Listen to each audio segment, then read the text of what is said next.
Fuck it. Do it live. Do it live. Do it live. We'll do it live, baby. Hey, I think we're live. Hello, everybody, and welcome to another episode of Sunday Streams. We are back after a little bit of a hiatus, mostly my fault. Had some pretty much all your fault. Hey, man. We don't need to talk about it. Jesus. I see you got a map of the world behind you this time. I like that. I'm at my parents' crib in Long Island. Not usually here, but they needed help packing things up there. Island.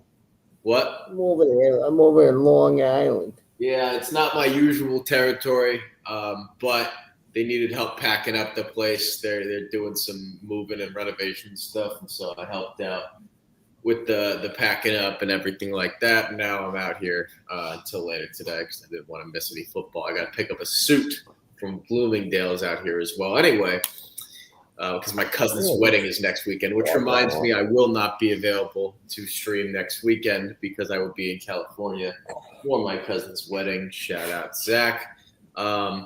Let's get to the first game of the day. We already hit stuff on the first game of the day in London. We have Davante Adams anytime touchdown that hit. So shout out to Davante Adams. We have the Patriots at the Titans. 6.5 point spread for New England. Stephon Diggs, Harold Landry, Jalen Hawkins are all questionable. T'Vondre Sweat is back from IR for Tennessee, and Calvin Ridley is out for Tennessee. I'm going to let you take the reins on this one since this is your team. Well, I think the Patriots will cover that 6.5. I can't believe I'm very happy to be saying this about a Patriots team this early in the season, but I think this spread is too low. Like I think the Patriots can walk over the Titans this week. I know the Patriots have a weak schedule, but good teams beat up on bad teams, and I think the Patriots are actually starting to become a good team. And the Titans kind of suck. And interim head coach, rookie quarterback, not exactly a great mix. As far as bets for this game, I would take the spread. Drake May over 1.5 touchdowns is what did I have see it at on FanDuel earlier. -112. Pretty solid number. That's easy to me. That's been hitting every week. His yards have been solid as well. I think Hunter Henry anytime touchdown also looks pretty good in this game today at +195. I do actually have Hunter Henry in my DraftKings millionaire lineup, which shout out to me I'm about to win $1 million today. That's awesome. Never going to complain about winning $1 million, and Hunter Henry's going to help me get there. So shout out to Hunter Henry. Yeah. We're always right about these things. Yeah, clearly. I've made several million before. Yeah. Anyway, I don't have a side bet in this game. I think this is going to be a grimy football game. One of those games that you kind of are disgusted that you're watching, if that makes sense. No. I'm not. Last week, I was not on stream, unfortunately, but for those who did see the card, I did ladder Drake May's passing touchdowns, and that was because he was facing a very, very advantageous matchup defensively for his passing style. Here's the thing. That was against single high coverage. Tennessee is a heavy 2 high coverage team. Drake May's yards per dropback drops from 6th against single high coverage to 13th against 2 high coverage. He's at his worst against cover 4, which Tennessee runs the second most in the NFL. His second worst coverage is cover 2, which Tennessee runs 12th most in the NFL. There's going to be some rain to start the day. I think it's going to clear up by the second quarter or so. But winds are going to stay at or above 13 miles per hour for most of this game, if not all of it, with the gusts up or over 30 miles per hour. Here's an underrated note. Cam Ward did play one of his college seasons at Washington State, so I'll give him credit for playing in weather there. But besides that, he played most of his college career at Incarnate Word, which is in Texas, and Miami, which is in Miami. So the conditions that he's seeing today may not be the ones that he's used to from the last 2 or 3 years. It may be something. Where did you get your weather forecast from, by the way? NFLweather.com. Because, I live where's the game today? Is it in Foxborough? No. It's in Tennessee. Oh, it's in Tennessee. Jesus, I'm dumb. Yeah. All right. I don't know what the weather's like in Tennessee. Yeah. Now, let's see. But it's worth noting that all week there's been high winds in New England, and Drake May practices outside. Yeah, I'm not worried about Drake May in the weather necessarily. I think the weather is more of a Cam Ward issue.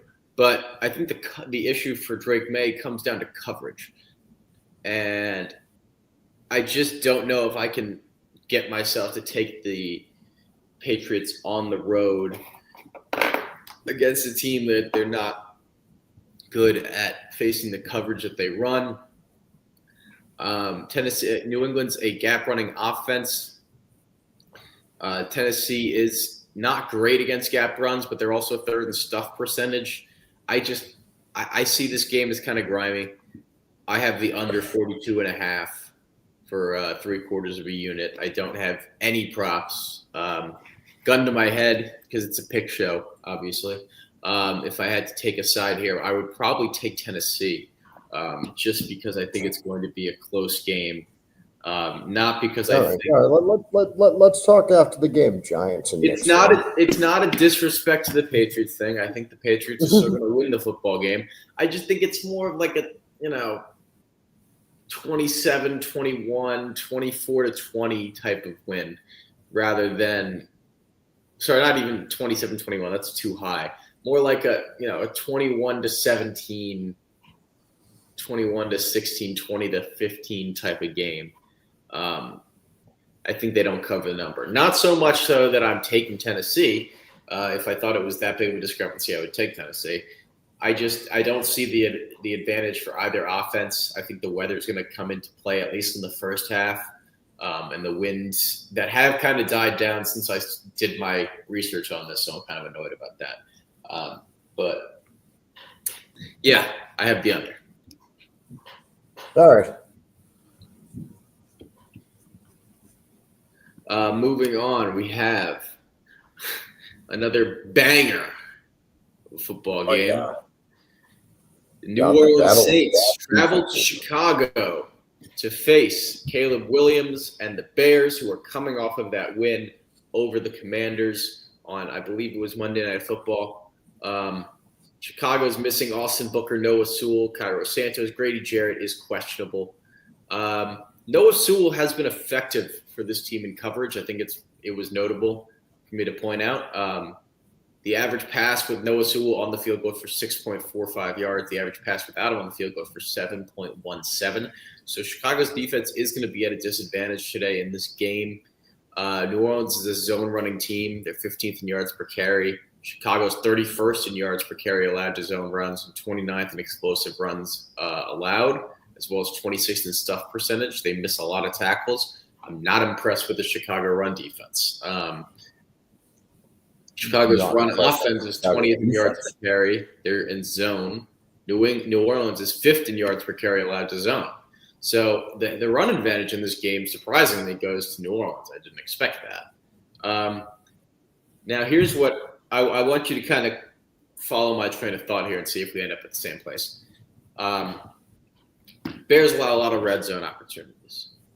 Chicago is 31st in yards per carry against the type of run that the Saints like to run. They're 26th in stuff percentage. They don't stop you directly at the line. Now, if the Saints get inside the 5, who's getting the football? Alvin Kamara. No. Taysom Hill. For the last Taysom 2 Hill, weeks, yeah. the inside the 10 running back has been Taysom Hill since he I came want back. to look from at that what injury. you say his numbers are. What? What's the touchdown scorer prop looking on FanDuel? Plus 290. I'll answer that Plus question. 270. Oh, see? I got plus 270 on FanDuel. Yeah. Got that plus I 290 think I last might night. like that number. Also took first touchdown for 0.2 units. I think that if they get inside the 7, inside the 10, this is Taysom Hill territory. They ran him 5 times against the Giants, so they clearly have no concerns about his health. He scored a touchdown against the Patriots last week. I think he's a good option, and I also think he's a great option for daily fantasy. At that tight end spot, I believe he's got a $3,000 price tag at DraftKings. It's a good steal if you're looking for a low price tight end. I might actually look at that. I like tinkering with my lineup. I do have Caleb Williams actually and Romeo Dunze in this game in DFS. They both Let have me get to my second reasonable piece. prices, and I know what you were going to say for your next one. Do you? Is Romeo Dunze anytime touchdown? Amen, brother. Yes, I did. I was going to say that. Now, it's not going to be my next one just because of chronological order. I have Caleb Williams over 1.5 passing touchdowns as my next one. Because I like that as well. The Saints have allowed at least 2 pass touchdowns in every game they've played. It's one of the reasons. I watched the Saints defense, pass defense last weekend. It is not good. Yeah. It's one of the reasons I played the Drake May ladder last week. I'm not going to ladder Caleb just because the coverage matchup isn't quite as strong. He's 9th in yards per dropback against single high. He's 28th against 2 high, which is a good advantage. But he does kind of struggle against cover 1, which they do run a decent amount.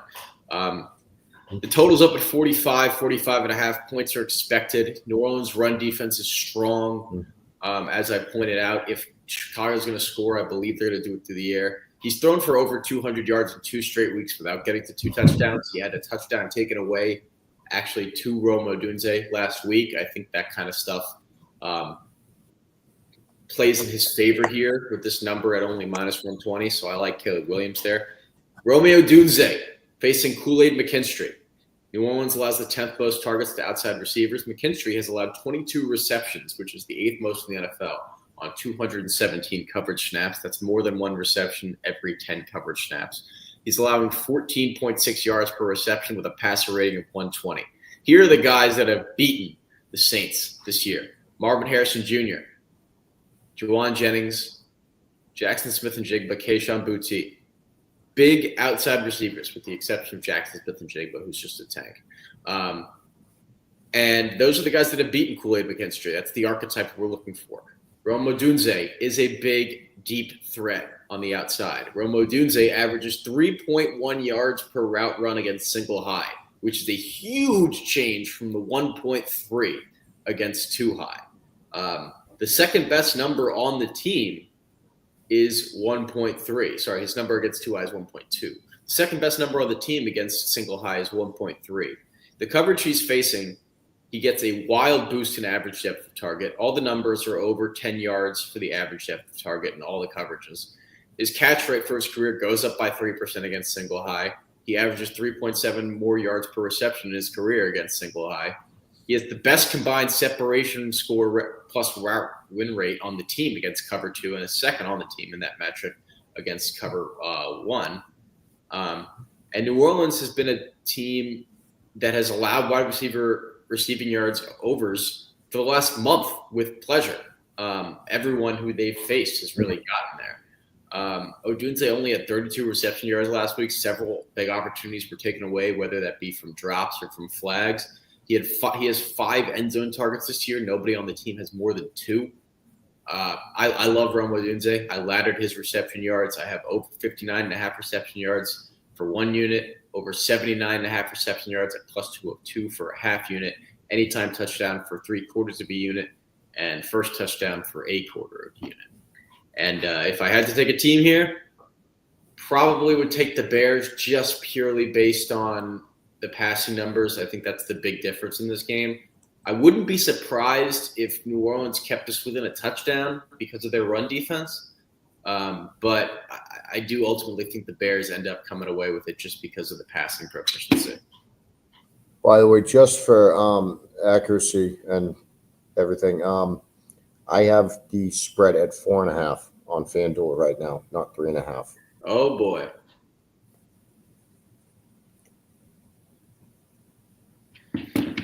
You got anything else in this game before we move on?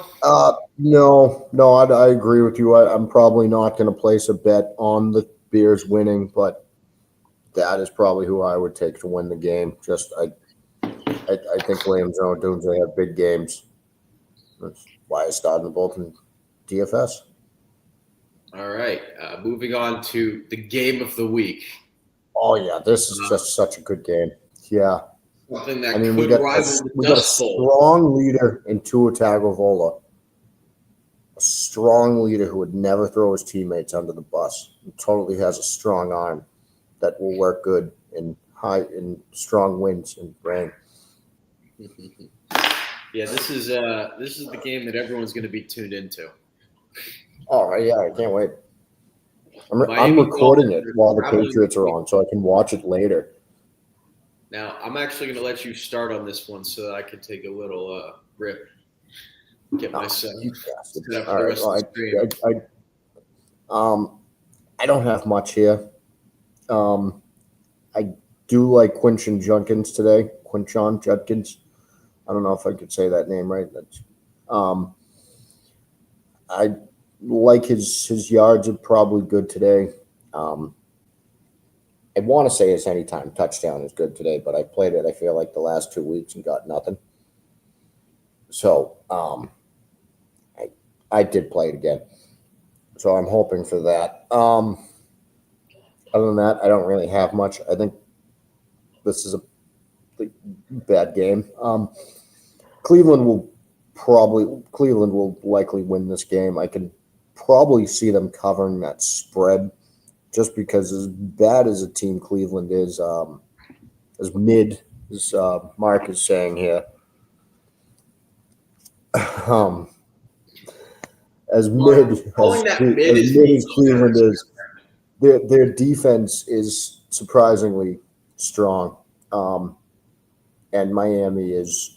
I feel like Miami's falling apart at the seams, which is really like the world reverting back to the way that things should be.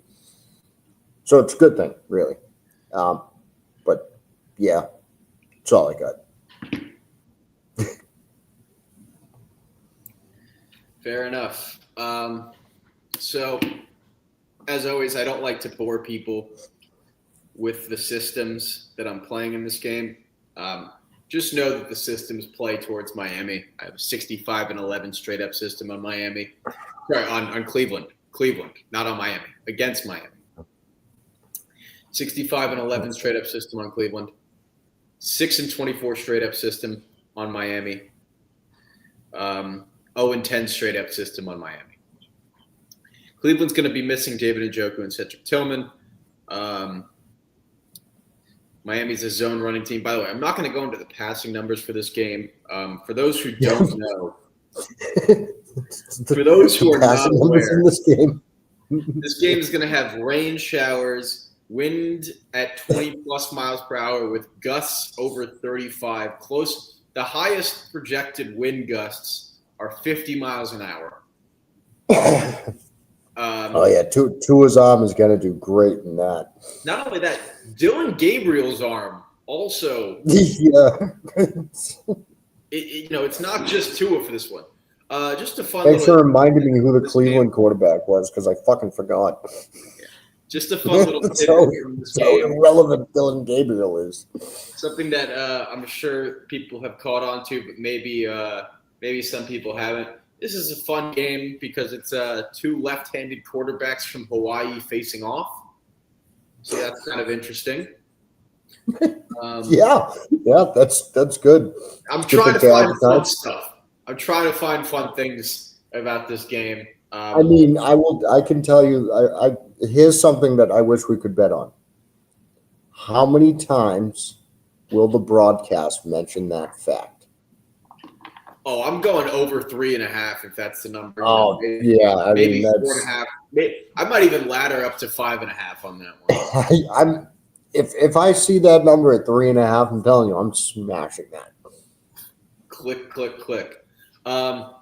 Miami's a zone running team. They're 22nd in yards per carry, 5th in explosive runs, 27th in stuff percentage, 12th in yards per contact.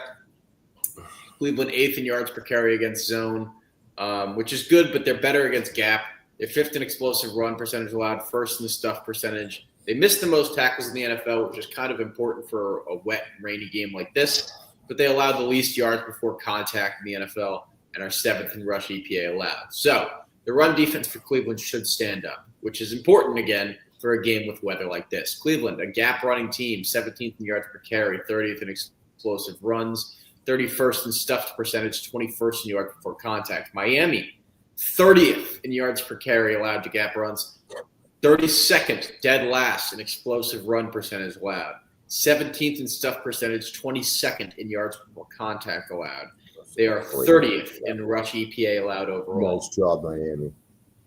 This is not a good spot for Miami in a game that's going to be a heavy, heavy run game. No. I'm taking Quinshon Judkins anytime touchdown at -105. I just think that with how much they're going to be running the football, I don't know. I think that they have a better chance of moving the ball than Miami does. Someone's going to score in this game. I think it's going to be Judkins, just because of how bad Miami is against the run. I repeat, they are dead last in explosive run percentage allowed. Judkins is an explosive back. They are, again, 30th in rush EPA allowed. This is a game where the run is going to be established. A long shot touchdown bet that I have for today. Dylan Gabriel, anytime touchdown at +1,000.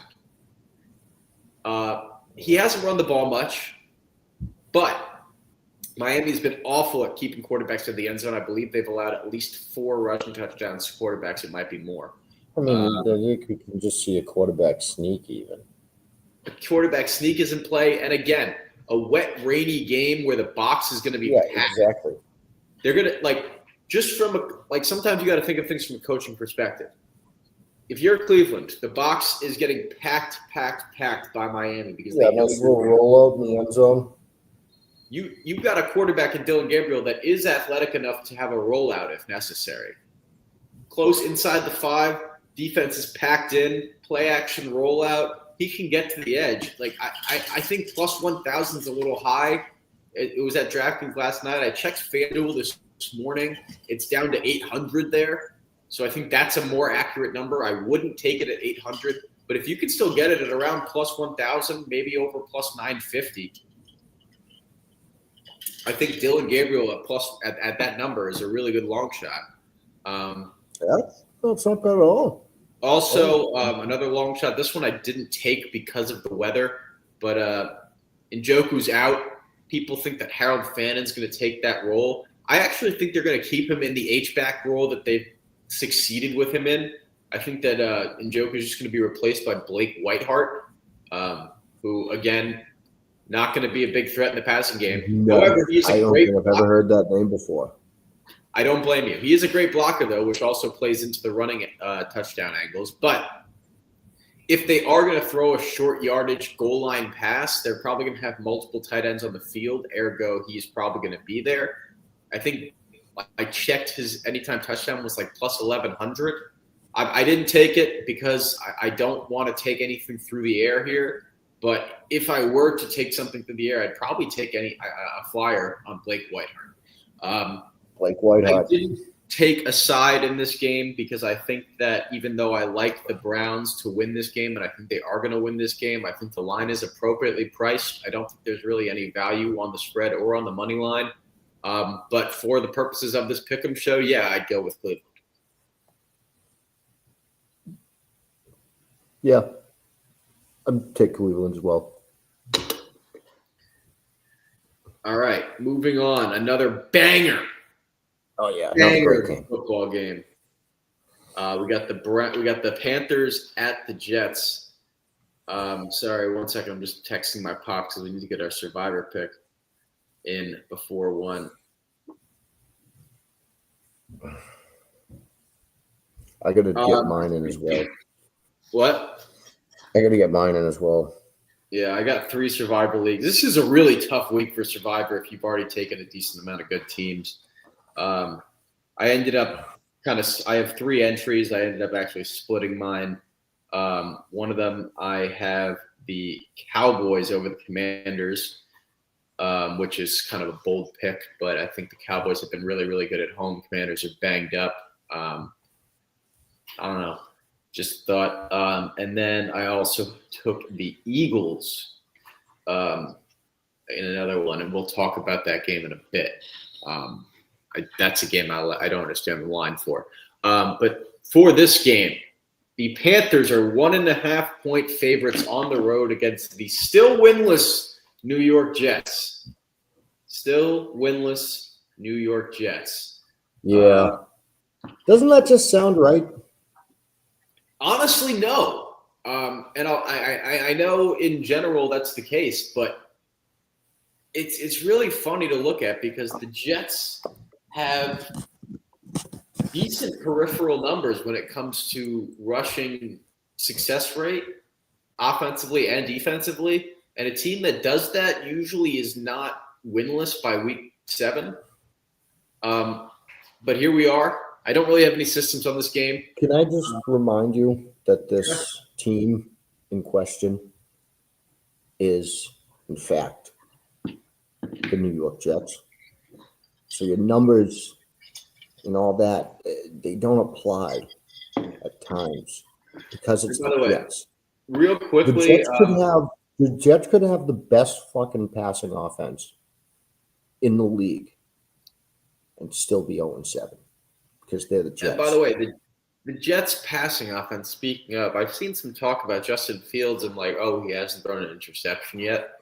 I feel the need to mention that if your quarterback hasn't thrown an interception by week 7, and I say this, it's not a matter of fact there are outliers, but that's usually a bad thing. Take risks. Justin Fields is not taking any risks down the field, and that's they don't trust him to throw the ball. That's really hindering that offense. Or he doesn't trust himself to throw the ball. Maybe he does. Maybe they don't trust him. I don't know. Trevor Lawrence is going deep here, by the way. Brian Thomas incomplete.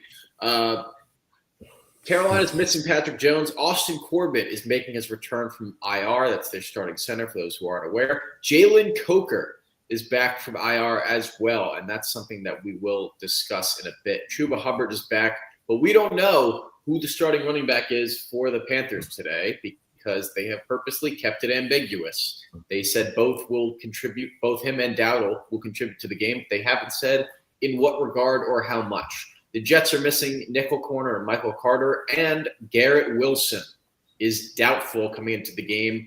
Usually when a guy is doubtful coming into the game and it's not a downgrade into doubtful, I assume they aren't playing. That's been a pretty good rule of thumb for me so far. The Panthers are a zone-winning team. They're 9th in yards per carry, 18th in explosive runs, 7th in stuff percentage, 6th in yards before contact. The Jets, 20th in yards per attempt allowed to zone, 9th in explosive run percentage allowed, 6th in stuff percentage, and 2nd in yards before contact. Again, not something you'd expect from a team that is 0-6. Usually teams that are 0-6 are not second in getting to guys furthest in the backfield to make first contact. They're not high in stuff percentage. They don't stop explosive runs. Here we are. The Jets are 11th in yards per carry, 1st in explosive run percentage. Again, you wouldn't expect that. They get stuffed second least of any rushing offense, same deal, and are ninth in yards before contact per attempt. Again, wouldn't expect that. Panthers are 23rd in yards per carry allowed to zone runs, 18th in explosive run percentage allowed, second in stuff percentage, 10th in yards before contact allowed. The Panthers are 22nd in touchdown rate allowed to runs, which we will come back to later, and 9th in rush EPA allowed. The Panthers have faced the 11th lowest percentage of zone runs this year, which kind of provides us with a unique opportunity because they are a really good gap run defense, which is kind of making the market, I think, assume that they are a better run defense than they are. They're not a great zone run defense, and they haven't really seen it enough. The books are kind of pricing their run defense as a whole rather than by scheme output. Breece Hall is averaging 5.2 yards per carry on inside zone runs. Carolina's allowing 7.7 yards per carry on those. Inside zones account for 33% of Breece Hall's runs. Carolina's only 15% of the runs that Carolina has faced this season have been zone runs, once again showing that possible advantage.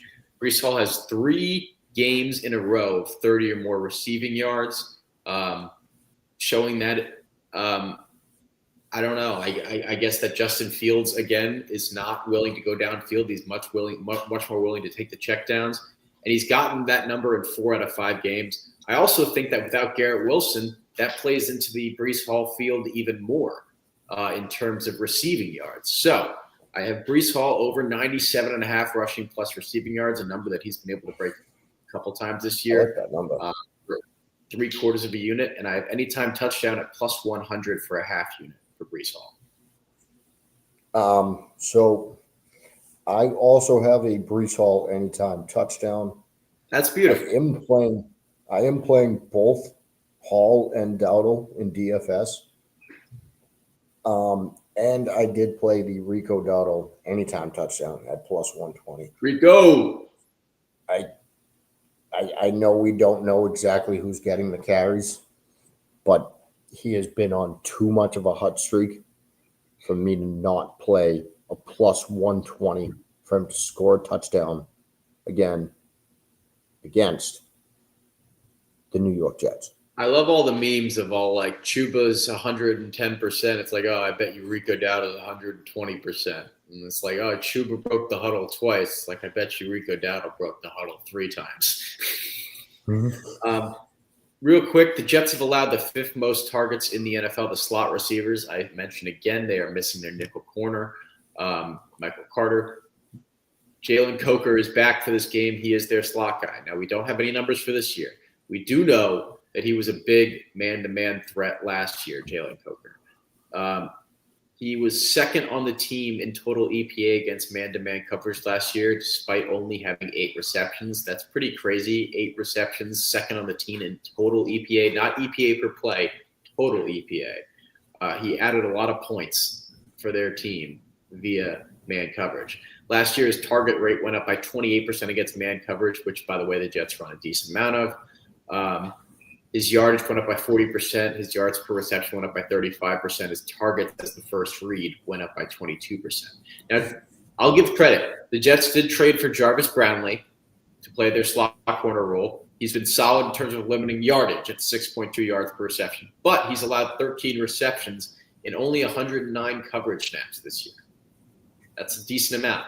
I think Jalen Coker gets targets this year. I'm not going to be laddering because he might be on a pitch count in his first game back from IR. But this is a Jets team that let Calvin Austin go for 4 receptions, 70 yards, and a touchdown from the slot. Sterling Shepard went for 4 receptions and 80 yards in the slot. Ryan Flournoy went for 6 receptions, 114 from that against them, partially in the slot, partially on outside. He did both. But I'm taking Jalen Coker over 2.5 receptions. Got it at a plus 139 number at DraftKings. And I took anytime touchdown.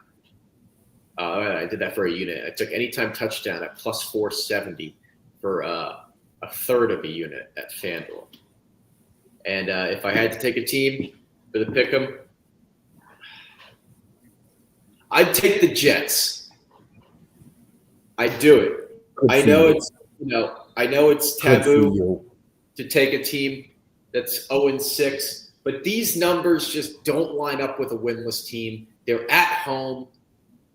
A winless team at this stage is truly desperate. Aaron Glenn is a coach that I think is really a guy that's going to bear down. I don't think he's going to give up. I think he's going to keep trying to find ways to innovate. Even though Garrett Wilson's out, the line hasn't gone crazy for Carolina. I think Vegas is kind of trusting a little bit in the Jets in this scenario. I don't know. I just got a gut feeling that the Panthers are in a kind of letdown spot here with how everyone's been loving what they've been doing in the last couple of weeks, especially with their offense. I think the Jets suck. Shocker. Yeah. Just in case anyone didn't realize that.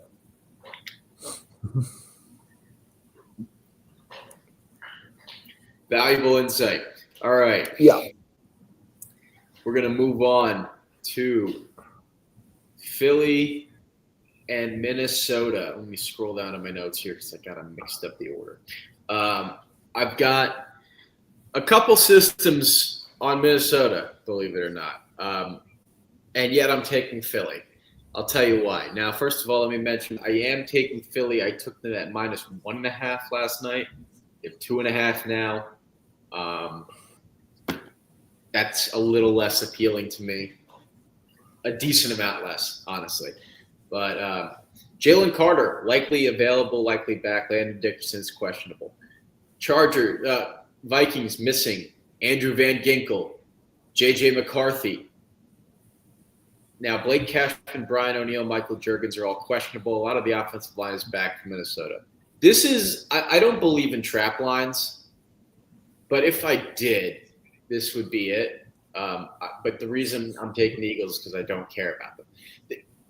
This is Carson Wentz. This is Carson Wentz facing an Eagles team that is on 10 days rest because they played on Thursday night last week. They didn't play on Sunday. They're coming off of 2 straight upset losses. One of them in primetime national television where they were embarrassed by a division rival, the Giants, where in a game where they were expected to absolutely trounce them. The Giants were missing Malik Neighbors, and they still lost. They gave up 34 points. I mean, this is an Eagles team. I do not see them losing 3 in a row. Jalen Carter's back. Landon Dickerson's back, hopefully, for them. I think Landon Dickerson's going to be back. So I'm taking the Eagles. Let me get into a couple of props real quick before I hand you the reins because I got something I got to get off my chest. I'm a New York Giants fan, right? We know this. I'm not rooting for Saquon Barkley to do a fantastic job. With that being said, you cannot ever, if you have Saquon Barkley on your team, 18 carries combined in the last 2 weeks is criminal. And someone ought to get fired for it. That can never, ever, ever happen again. Yeah, he should have a minimum of 18 carries a game. At least. I mean, we're talking about Saquon fucking Barkley. You hand him the ball 25 times. He's an unbelievable talent, and he got the ball 12 times last game, 6 times the game before that. Unconscionable. Like, you cannot ever have that happen. His carries for this game are set at 17.5, which is the 18 carries we described. They're on 10 days rest, so there's not going to be a workload concern. The Eagles are a zone-running team. They're 13th in explosive run percentage, 15th in stuff percentage. Minnesota's 28th in yards per carry allowed to zone runs, 21st in explosive run percentage allowed, 20th in stuff percentage, and 28th in yards before contact allowed per attempt. You allow Saquon Barkley to get ahead of steam before he gets contacted, there's trouble. Now, Saquon had 5 games where he last year for the Eagles where he had 8 or more days of rest. He had 20 or more carries in 4 of them, 18 or more in all 5. He scored a touchdown in 4 of 7 career games following a game where he had 17 or less carries. Now, while Minnesota did not allow a touchdown last game, they did allow 110 rush yards to Quinshon Judkins overseas. They allowed Kenneth Gainwell to go for 99 yards and 2 touchdowns on 19 carries the game before. And 2 weeks before that, Bijan Robinson ran for 143 while Tyler I never know how to pronounce it. Is it Algier or Algier? I think it's Algier. Scored a touchdown. I just call him Tyler. Tyler scored a touchdown. Now Minnesota's allowing Nice job, Tyler. 1.95 yards after contact per attempt. That's dangerous again against Saquon Barkley. I think Saquon is poised to break out after several bad weeks in a row. Now, I made a commitment a couple weeks ago that since my ladders have been on point in receiving yards and passing touchdowns, but have struggled. Oh, touchdown pass to who the hell is that? Is that Terrence Ferguson touchdown for the Rams? Cool. Now, yeah, I lost my train of thought. My point here. I'm not going to ladder rushing touchdowns, rushing yards as much as I'm going to ladder receiving stuff. So I'm not laddering Saquon for rushing yards, but I am taking over 73.5 for 1.25 units. I'm taking anytime touchdown at -110 for a full unit and first touchdown for a quarter unit. Saquon is one of my favorite touchdowns today. I think that there is going to be a concerted effort to get him the football. I think Minnesota is really going to struggle to stop him. I get that Minnesota's offensive line is getting healthier. I get that Philadelphia's been disappointing the last 2 weeks. I get that Minnesota's coming off a bye. Carson Wentz is not a guy I'm going to back right now, just straight up, especially when his defense can't stop the run. I don't know how long they're going to hold on to the ball for. I think Philly can have really long drives when their offense is working in the run game. I think that's going to play into this as well. Give me Philly. Yeah, I like Philly here. I think I can agree with you. I think Saquon could have a good game here. I also think Devontae Smith be a good play today. He's had some good numbers against Minnesota in the past. I do also have Jordan Mason, anytime touchdown, +100, and a parlay. It just looked like a nice little number from me. That's really all I got. I'm in line with everything you said. All right. Love to hear that. Now, this game is kind of polarizing. Let me make my survivor pick now that Pop's answered my text. Cool. Now, we got the Raiders on the road in Arrowhead Stadium. Now, the line was 11.5 yesterday. 2 days ago. It then moved to 12.5. It's now kind of teetering in between. It's kind of been, there's some books that have 12, some books that have 12.5, some books that have 11.5. Once again, not going to bore you with the intricacies of the systems, but the systems I have in this game do point towards Vegas. Jacoby Myers questionable, Brock Bowers doubtful. A key injury note that I haven't really seen a lot of people talking about in this game, weirdly enough, Josh Simmons, starting left tackle for the Chiefs, is out. His backup, Wanye Morris, is going up against Max Crosby. Max Crosby has at least 1 sack in 3 of 4 games against the Chiefs already. He kind of seems to know how Mahomes moves. I think that's going to be really interesting when we talk about this pass offense for the Chiefs coming into this game. Even with Rashee Rice coming back, which I forgot to mention in the injury section, this wasn't an injury. Rashee Rice is back from suspension. I think it is also important to note there that in suspension is not the only thing he's coming back from. His knee was torn up when Patrick Mahomes dove into it trying to stop an interception and make a tackle last year. This is his first game since then. I don't know how he's going to look. That's kind of something that everyone's talking about. I don't necessarily know if this is the game. And by the way, huge Rashee Rice truther over here on the field, not off the field. Let me make that distinction.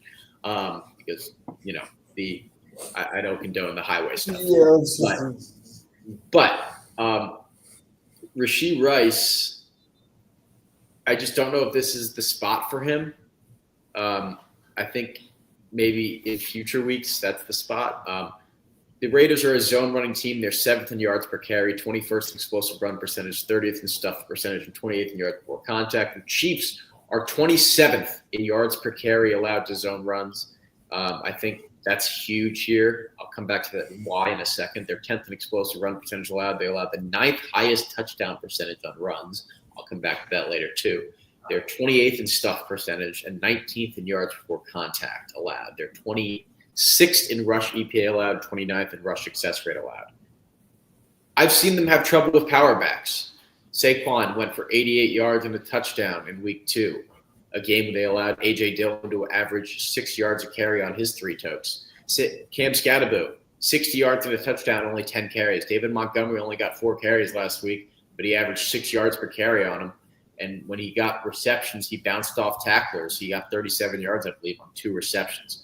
The majority of Ashton Genty's runs have been outside zones. He averages 5.8 yards per carry on those. The Chiefs allow 6 yards per carry on outside zones. It's their worst one to face. They've also allowed 20 or more carries of 10 plus yards. Now, with the receiving options for the Raiders being kind of thin, maybe the Chiefs stack the box, but Genty's averaging over 4 yards per carry against the stacked box.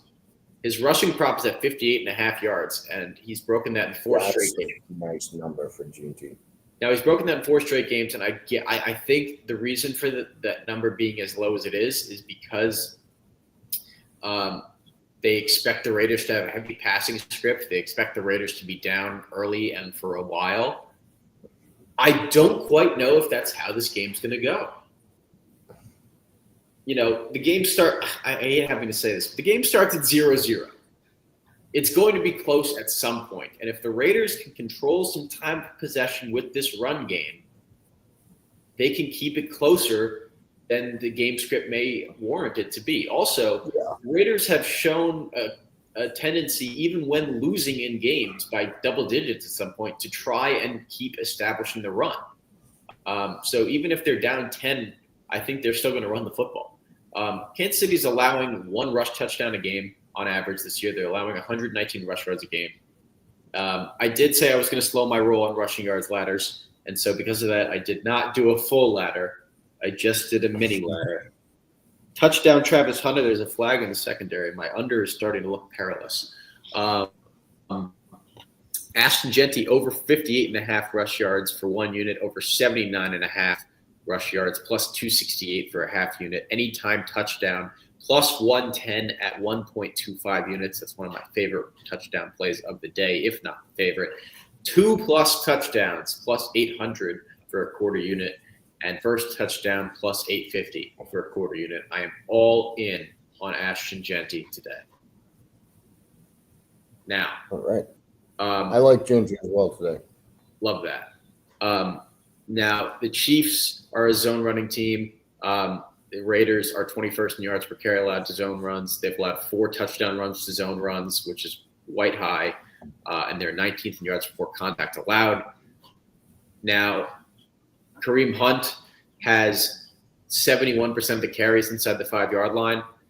Kareem Hunt's runs are inside zone. The Raiders are allowing 5.5 yards per carry to those. He's averaging 4.5 yards per carry on counters, which the Raiders are allowing 5.6 yards per carry on. Kareem Hunt, I'm taking his anytime touchdown at plus 160 for a half unit. I give the rushing advantage to the Raiders. Geno Smith is better against 2 high coverage than single high, and that plays into his favor here. His completion percentage goes up 9.5% against zone this year. His passer rating jumps 7.5%. Against 2 high, his yards per dropback does drop a little bit, but against cover, I think that's because of his numbers against cover 4, because his numbers against cover 2, his completion percentage jumps 2.5%. Also, he's going to see cover 3 the most today. His completion percentage jumps 23% against cover 3. His yards per attempt jumps 29% against cover 3. Passer rating jumps 27.5% against cover 3. I just think people are too high on the Chiefs coming into this game. The line started at 10.5. I thought opening that was a little high. I assumed we'd get somewhere between 8.5 and 10. Now it's gotten to 12.5. I think that's just a bit off. I think the return of Rashee Rice is affecting this.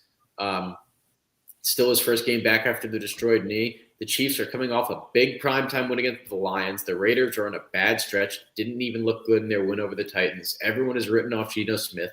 He didn't write back, though. His completion percentage jump is over 75% in 6 of his last 8 games as a road dog in divisions. I think my final score prediction here is something like 28-20, Kansas City. I took the Raiders plus 12.5 for 3/4 of a unit, even though it felt absolutely disgusting. I do not like spreads over 10 in the NFL, especially not in divisional games. So you with me? Yeah, I'm with that absolutely. All right. You got anything else? Should we move on? No, I think I'd say move on. All right. Perfect. We've got the Colts. We've got the Chargers. This has game of the week potential. It's a 4:05 game. We've moved past the ones. 406. 406. 406. Let's be exact here. Mr. Reisner.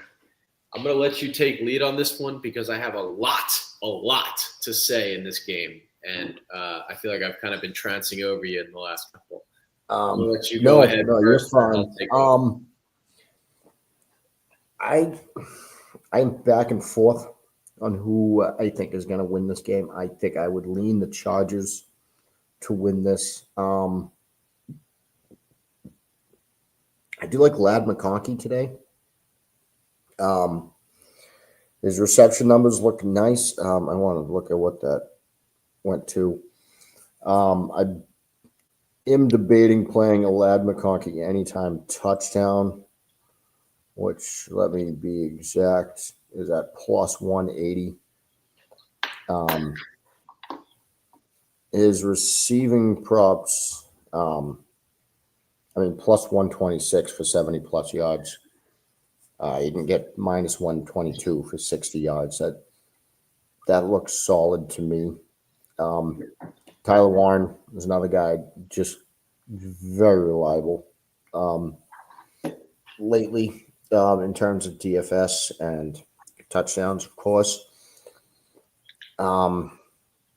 That's really all I've got so far. I don't have to do the whole deep numbers dive like you do. Quentin Johnson is back today. I know Quentin Johnson is back today. I'm still leaning McConkey. That's just, I just feel like that's where they're going to. I'd say McConkey has a big game. Jonathan Taylor will, of course, have a usual Jonathan Taylor-like day. I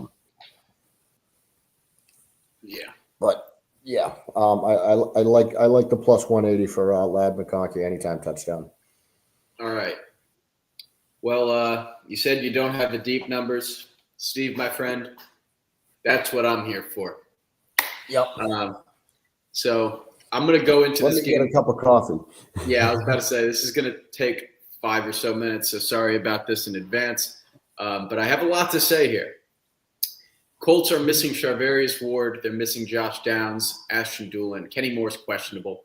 Chargers missing Trey Pipkins, Joe Alt, Elijah Molden. Khalil Mack has been activated off the IR. He's still questionable. Denzel Perryman's questionable. Jamari Saylor, the guard, is questionable. Troy Dye, the linebacker, is questionable. Colts are a zone running team. I'm not going to get into their offensive stats. We know they can run the football. They have Jonathan Taylor. I'm not going to get into the weeds there. The Chargers, not a great run defense. 24th yards per carry allowed to zone, 30th in explosive run percentage allowed, 27th in stuff percentage, 26 in yards before contact allowed, 24th in rush EPA. They've allowed 5 rush touchdowns in the last 4 games. You would think that would lead me to Jonathan Taylor anytime touchdown. It doesn't, because Jonathan Taylor's stats props are so damn inflated. Rushing yards is at 87.5. Anytime touchdown was at minus 185 last I checked. It's just not enough value. I'd put his anytime touchdown value, fair value, at like 175. His rushing yards like 85. So like I really don't see tons of value either way. The average Khalil Mack is back, but the average rush with him on the field is 6.47 yards. The average rush without him on the field is 5.26. So he hasn't been a great run stopper. With that being said, in the run game, the Chargers allowed 6 carries for 57 yards and a touchdown to Patrick Mahomes. Bo Nix ran for 33 yards and 8 carries. Jackson Dart ran for 54 yards and 10 carries with a touchdown. Jaden Daniels, 39 yards on 8 carries. The Chargers are allowing 8.1 yards per carry on scrambles. Daniel Jones averaging 6.5 yards per carry on scrambles. Again, the touchdown market for Daniel Jones, oversaturated. I have fair value around 300, 310. The best number is 280. So I'm not taking Daniel Jones anytime touchdown. But there is a line that I do like, and it's over 14.5 rush yards for Daniel Jones. If the Chargers want to win and stop the run against Jonathan Taylor, especially if he's obliterating them, they're going to have to pack the box. If that happens, Steichen's got to unleash that RPO offense. Daniel Jones is going to have to pull the ball. And if he does more than once, I think we have a good shot at this number because, again, the Chargers are allowing 8 yards per scramble. Additionally, I have systems in place leading towards the Chargers. 1-20 system on the Colts straight up, 6-24 straight up system on the Colts. So what that means is I think even though that doesn't necessarily mean anything for the end result, if that is the case, Daniel Jones won't be kneeling the ball down, which takes, that's about -4, possibly -6 rush yards that we will avoid.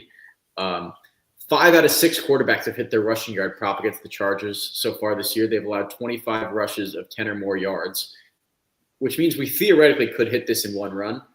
I think people have just kind of forgotten how good of a runner Jones can be because they've been winning by so much in so many games that they don't feel the need to put him at risk. However, last game against the Cardinals, which was close, they let him run the ball 5 times. I think this game is going to be really close. I think it's probably going to be one of their closest games of the year besides that Broncos game, which, was a clusterfuck all around.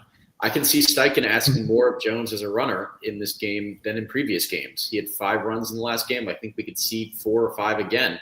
I have over 14.5 rush yards for Daniel Jones for a unit and over 25.5 rush yards at plus 240 for a half unit. Now, Chargers gap running team, second in explosive runs, 15 yards per carry, 15th in yards before contact. The Colts are 8th in yards per carry allowed against gap runs, 20th in explosive run percentage allowed, 19th in stuff percentage, 27th in yards before contact allowed. The rushing advantage goes to the Colts. I'm not going to say anything else about that. However, the passing game, the Colts are a zone single high, cover 3 and cover 1 shell defense. Justin Herbert is at his absolute best against cover 3. Passer rating jumps 18.5% to a 116.5. His yards per attempt goes up 11.5%. His touchdown percentage goes up 46% in a limited sample size, and his completion percentage goes up 6%. The numbers are crazy. He's pedestrian against cover 1, but the third highest coverage rate for Indy is cover 2, which he is very successful against as well, with a 17% increase in completion percentage and a 2.5% increase in yards per attempt. He is better against single high than he is against two high. Now, here are the quarterbacks that Indy's defense has performed well against: Tua Tagovailoa, Cam Ward, Geno Smith. Here are the ones they performed poorly against: Bo Nix, Matt Stafford, Jacoby Brissett. Any quarterback that has a shred of accuracy this year has played well against them. And Justin Herbert is about as accurate as it gets. I think he's the one that powers them today. I think they rely on Justin Herbert to win this game. They've shown a reliance on the pass game already a lot this year. I don't think that necessarily changes, especially with the running backs still out and injured. Since week 4, Indy is 16th in dropback EPA allowed, and that also includes the 0 touchdown, 2 interception stinker Geno put up. That's kind of concerning, considering that means the other 2 games they've allowed quarterbacks to kind of thrive pretty easily. I think Justin Herbert's the guy in this one. In 19 career games with a total over 47 as a favorite. Justin Herbert has thrown for two touchdowns 11 times. He has a great deep ball. Indy's allowed 11 or more completions of 20-plus yards. I'm laddering Justin Herbert's passing touchdowns today. He is my quarterback ladder. Over 1.5 passing touchdowns for 1 unit at minus 140 and over 2.5 plus 278 for a half unit. Now, the last thing I want to say, and it's the one receiver you didn't mention for the Chargers, honestly. Keenan Allen is my favorite receiver today, point blank, of all. He's outside. He's facing Mekhi Blackman. Apologies if I pronounced that first name wrong. Who's allowing 16 yards per reception and has allowed 17 receptions and 194 coverage snaps. Keenan Allen has received 7 or more targets in every single game this season. He leads the team with 7 end zone targets. The second most on the team is 3. He has 3 red zone targets against cover 3 this season, 5 against every other coverage combined. Again, they're playing a ton of cover 3, the team they're facing, the Colts. They've done this for years. The Colts love the cover 3 set. They do it often. His reception numbers go up by 25% against cover 3. That is his highest increase against any coverage. His average depth of target goes up 62% against cover 3. This is the ladder opportunity for me, especially in a game where I don't think the Chargers are going to be able to run the ball well. I think they're going to pivot to the pass game pretty quickly. In 8 career games with a total over 47, Keenan Allen has scored a touchdown in 6 of them. Keenan Allen is the guy today. I'm stacking him with Justin Herbert in daily fantasy. I suggest people do the same. I have over 4.5 receptions at minus 142 for 1.25 units. I have over 5.5 receptions for plus 135 at a half unit. I have over 6.5 receptions for plus 247 at a third of a unit. I have anytime touchdown plus 195, my highest value touchdown pick play of the day at 1.25 units. And I have first touchdown at a plus 1,100 for a quarter unit. That is my wrap up of that game. I'm actually pretty happy I did it in 7 minutes.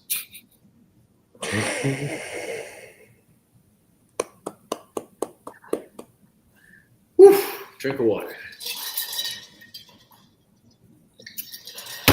I'm hitting the Keenan Allen drum today, man. I'm all over the props.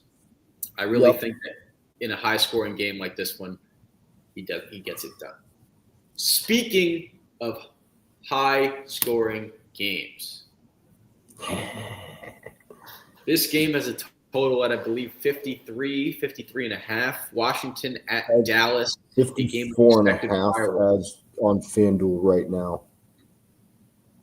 What? It's 54 and a half on FanDuel right now. So it's gone up since last night. Yeah. For good reason, by the way. Dallas is one of the worst defenses I have ever seen.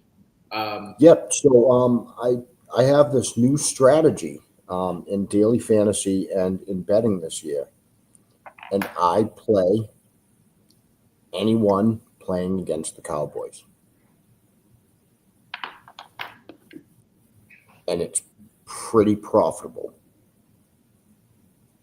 That defense is absolutely atrocious. Like laughably bad.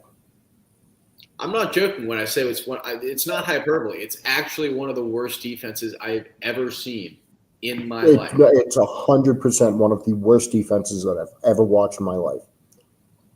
I mean, and by the way, the other hand, their offense is not bad at all. The biggest argument for how bad the Jets are is that they only scored, like 6 points against Dallas? Yeah. That's the biggest argument against the Jets. But anyway, the Jets I have no side or total in this one.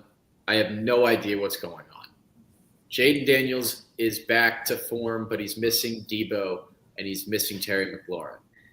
Dallas, I hate backing that defense, but on the other hand, they've scored like 35 points a game at home this season. It's been absurd. Let me actually go through that real quick because I want to read these absurd numbers to people. At home this season, Against the Giants, they scored 40 points. Against the Packers, they scored 40 points. That's it. Seriously. 40 points a game in 2 home games. Now, only 2 home games, and against the Giants in one of them. But the other one's against the Packers. They scored 40 points. This is an offense that can thrive at – by the way, I believe that was without CeeDee Lamb in that game. This is an offense that can thrive at home. Absolutely. I have been on record as a non-believer in this Washington defense. I don't like the names on it. I think the linebacking core is aging. I think the secondary has holes. And I have no real qualms about the pass rush, honestly. I kind of like the names there, but they still have some depth concerns in that regard. So, I can see Dallas absolutely running up and down the field in this game. I could see Washington competing right with them and, as being a team with the ball last wins scenario, and I have no idea who that's going to be. So I'm not taking a side or a total in this game. But touchdowns will be scored. And yes. that's where we can make our mark. Now, I haven't said much of this today, but I did have a plus EV play on alert on Corey Krosky Merritt anytime touchdown at minus 105 with a recommended sizing of a half unit. So I did take that. I have that's not based on research. That's just based on expected ROI at around 2%. I'm just going to take that when that's given to me. Now, Dallas, 2 high zone coverage defense, cover 2 and 3 shells. Jaden Daniels struggles against this mix. Passer rating drops 15% against cover 3.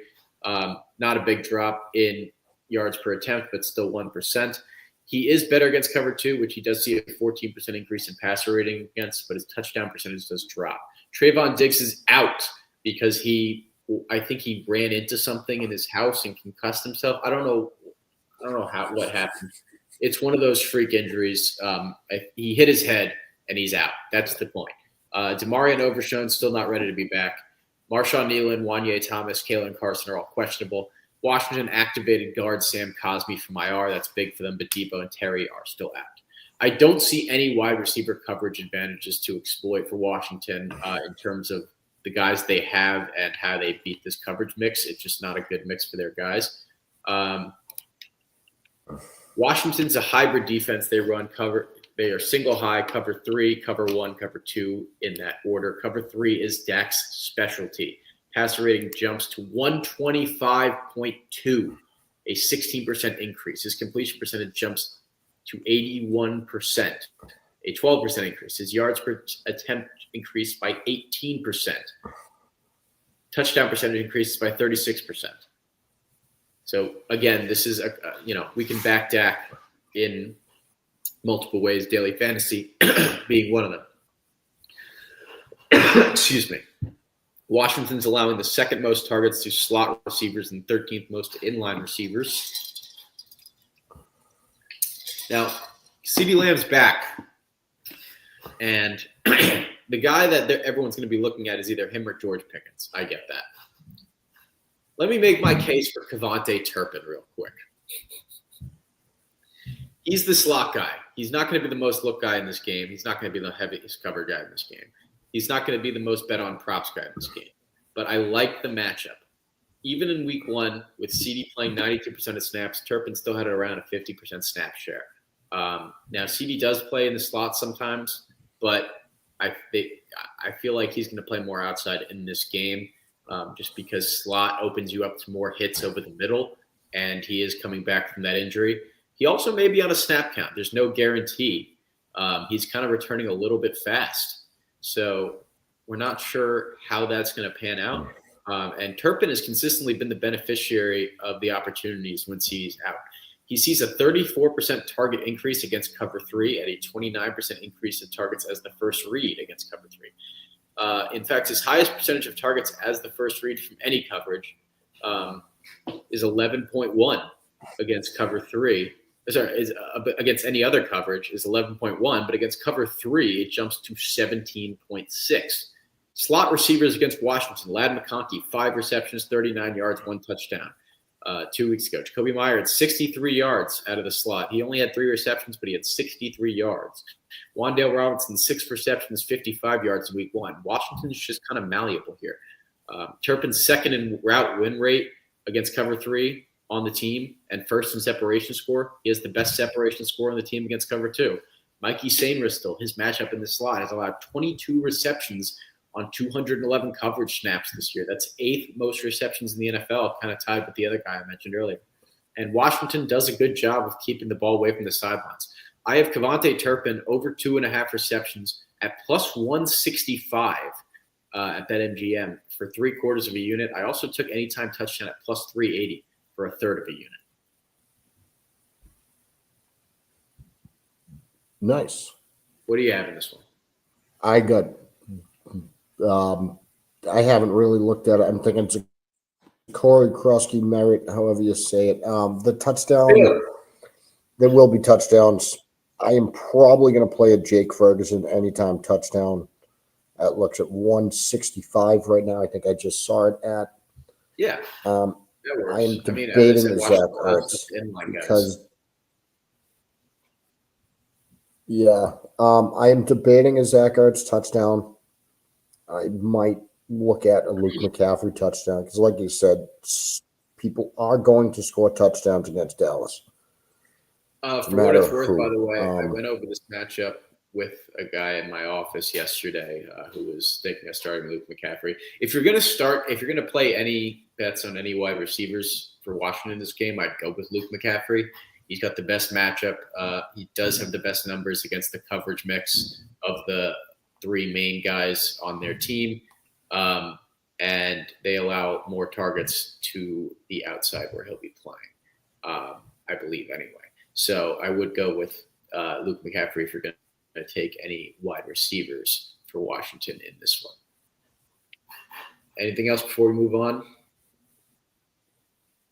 No, I got nothing. We should probably move on pretty fast. We got limited time. I don't have much for the last 2 games. I only got one play here. It's not on the Giants. I'm not taking any sides or totals. I'm just watching this as a fan. But here's what I would take, and what I have. I did take this, even though I'm fine with losing this money if I do, but I took it because some things are bigger than football. I have some bets where I have bigger than football bets. Today is Demaryius Thomas's Ring of Honor ceremony. There's one player on this Denver offense that played with Demaryius Thomas. That is Courtland Sutton. Now, for those who may not be aware, Demaryius Thomas tragically passed away, I believe, last year at a very young age. I can see a Courtland Sutton touchdown today. And Courtland Sutton, when Courtland Sutton entered the league as a rookie, his veteran, his team veteran was Demaryius Thomas. In fact, he was such a mentor to him that to this day, Courtland Sutton carries on a tradition of once a week bringing in donuts for the entire team, or I believe maybe it's the entire wide receiver room, because that's what Demaryius Thomas did. He meant a lot to him, so much so that Courtland Sutton stays in touch with Demaryius Thomas's family, a family that will be in attendance for this Ring of Honor ceremony. A couple things. Everyone on the Broncos wants to get a touchdown. Wants to get Courtland a touchdown for Demaryius Thomas. He's the only offensive player on the team that was with him previously. He was incredibly close with him. Number 2, Sean Payton knows this. He's going to try to get him the ball. And number 3, he is going to play his fucking ass off today. Because some things are bigger than football that you cannot measure statistically or in models. Now, just for the sake of statistics, I'll tell you, the Giants play a lot of man-to-man coverage. Sutton's target rate goes up 36% against man. His percentage of targets the first week goes up 31%. His average depth of target goes up 30% against man-to-man coverage. The Giants have allowed 7 passes or more of 30 or more yards. 7 passes of 30 or more yards this season, 2 touchdowns from 20 or more yards out. Sutton has 2 end zone targets this year inside the red zone with no end zone receptions on those targets. Number 1 wideouts against the Giants this season, A.J. Brown, 6 receptions, 80 yards. Olave had 7 for 59. Shaheed had 4, 114 for a touchdown, depending on who you think the number one is. Quentin Johnson, 8, 98 and 1. Pickens, 5, 68 and 1. I think Cortland Sutton anytime touchdown for at plus 145 is a good number. I took for 1 unit, and I took it 2 touchdowns plus 1,100 for 0.2 units. Some things are bigger than football. I think this is one of them. Go Giants. I still want the Giants to win. I think the Giants can still win a football game with Cortland Sutton scoring 1 touchdown. So it's not me saying, oh, I hope the Giants lose. In fact, hopefully I lose money and the Giants shut out the Denver Broncos. But value-wise and money-wise, I think this is a good place to put money in this game. And that's all I got here. I'd like the numbers plus 145 for that touchdown. That sounds pretty good. Yeah. Now, for the sake of time, because we only have about 15 minutes, I'm only going to go over one more game, and that is the last 425 game on the slate. The Sunday night game, and the Monday night games. I think we can leave to write-ups that I can put out tomorrow if necessary. I got nothing in this game, and I hate to make it sound like I'm just giving in at the end, but I have absolutely nothing in this game. I don't know if Josh Jacobs is going to play because they've called him a true game time decision. I'm screwed in fantasy if he doesn't play. I picked up Emmanuel Wilson as a safety in case because I also have Josh Jacobs. I have Harvey, but I need to make the decision right now. Why do you need to make the decision? Oh, I know I don't need to make the decision now. Yeah, that's right. You can wait a little bit. All right. But I don't know if Josh Jacobs is going to play. True game time decision, and I really do believe it. They brought up a guy from the practice squad, which is not encouraging, but not necessarily damning as they did it last night. They didn't do it today after a workout. I lean towards Jordan Love over 238.5 passing yards, but I couldn't get myself to pull the trigger on it because I think Green Bay might blow them out. If Jacoby Brissett's playing quarterback, which it looks like he might be, but he also played well last week, so I'm not sure. And if they blow them out, then he's not going to be throwing the ball much. But I can't take the running back stuff because I'm not sure if Josh Jacobs is – you know what I mean? There's no real angle for me to take here. And then from Arizona's side, is there going to be a big drop-off after the 1 week, flare-up with Jacoby Brissett? Is he going to target Trey McBride frequently? Is he going to go more to the receivers? Who's the running back? Is it Michael Carter? Is it Bam Knight? This game is an absolute clusterfuck for me, and I already have so many picks on the day that I feel more than comfortable skipping over a game that I really cannot get a single read on. Yeah, I don't have much today. I have to check my DFS lineup. I believe I did put Trey McBride in my DFS lineup just because it's Trey McBride. By the way, yeah, I don't really have much in this game. I don't trust either of these teams, especially Green Bay, not knowing whether or not Josh Jacobs will play. Just not much I can do there. by the way, for the record, for anyone that saw the card that I posted before I went to sleep this morning, congratulations on our profit on the under on the Rams-Jaguars game. They are now kneeling the ball out at 35-7, which cashes under 44.5. Also, congratulations on cashing our Devontae Adams anytime touchdown bet. He actually scored 3 of them. So, I wish I played. Yeah, I wish I played. Unfortunately, none of them were the first touchdown, which would have been nice to sweep the morning. But I will take the profits nonetheless. Since we have just a little bit, he did not hit his yards over. He did not. He only had 35 yards, but he had 3 touchdowns. Yes. Since we have a little bit of time, I'll go over some of my favorite parlays. I use 30 a few minutes. I got to be able to. I need time to roll a joint before the game starts. All right. I'm just going to go over a couple light parlays. A joint at exactly 1 o'clock. I have a new ritual that's been helping the Patriots win games. My favorite anytime touchdown parlay, I put a half unit on. I boosted to plus 1370 on FanDuel. Ashton Genty, Saquon Barkley, Keenan Allen wins 15, wins 220, or total payout is 220. I also, another favorite of mine, I boosted on DraftKings, Cortland Sutton, Breece Hall, Rome Odunze, 15 wins, 196. I used a $15 bonus bet on a mega touchdown parlay because I had a $15 bonus bet to spare, and I wanted to use it on a touchdown parlay. Sutton, Odunze, Genty, Barkley, Keenan Allen. Little first touchdown round robin, Odunze, Allen, Barkley, with a sprinkled in parlay for 0.1 units. My favorite prop parlay of the day, Saquon Barkley over 74.5 rush yards, Keenan Allen 5 receptions, Odunze 60 yards. I put 0.7 units on that.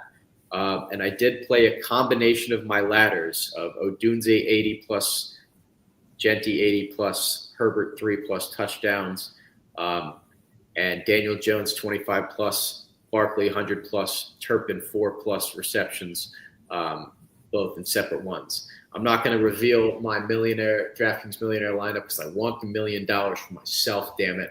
But I do have shares in other lineups. I have other things that are not in the millie. Caleb Williams, Daniel Jones, Rome Odunze, George Pickens, Tyler Warren, Taysom Hill, Bill Krosky, Quentin Johnston, Xavier Worthy, Luke McCaffrey.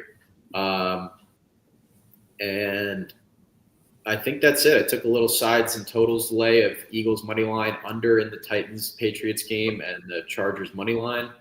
And I did one with Browns money line, Raiders plus 12.5, and the under in the Jags-Rams game, which has since hit, so that is no longer viable to take. Nothing else from me. I have a couple of wild parlays that are a little too long to share all of them. I do have a 5-leg touchdown parlay that's plus 32.72. I'll share Devontae Adams anytime touchdown scorer already hit. Romeo Dunze anytime touchdown. Jordan Mason anytime touchdown. Rico Dowdle anytime touchdown. Quinshon Judkins anytime touchdown. Plus 32.72. I love it. Yeah, that's actually my favorite parlay of the day. So let's do it. All right. Yeah, that is all I got. I want to point out again, I am not available next week. I am in California for my cousin's wedding. Shout out Zach and Kaylee. Yeah, we'll try to figure something out. I'll talk to you throughout the week. I'll try to. I will still. I'll be releasing plays still. I'll just be releasing them probably on Thursday or Friday before I fly, because again, I'm going to California where there is no legal gambling. So I want to get all my bets in before that. And yeah, that's about it. I want to note that we have 65.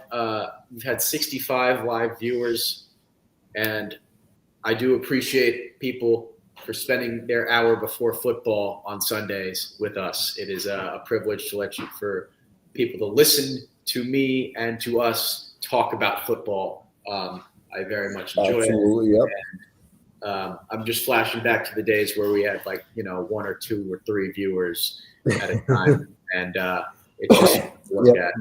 Thank you. 65 I appreciate years. all of you. Thank you. We'll be back in 2 weeks. Go Giants. Shout out the Patriots, I guess. And JETS suck. That's a mean shot to go off on, man. That's mean. All right, yeah. But yeah. What? They know that too, don't they? Yeah, but it's in the words of Stephen A. Smith, you're not wrong, but you didn't have to say it, Oh, Let's be nice. I'll work on that. Yeah, we'll work on it. We'll be back in 2 weeks with our revamped attitude. I'll work on the be nice until it's time to not be nice. We'll be back in 2 weeks with the revamped attitude. I'll have a shaved beard and a haircut and actually look presentable.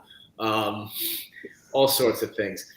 Thank you guys for joining us. We will see you in 2 weeks.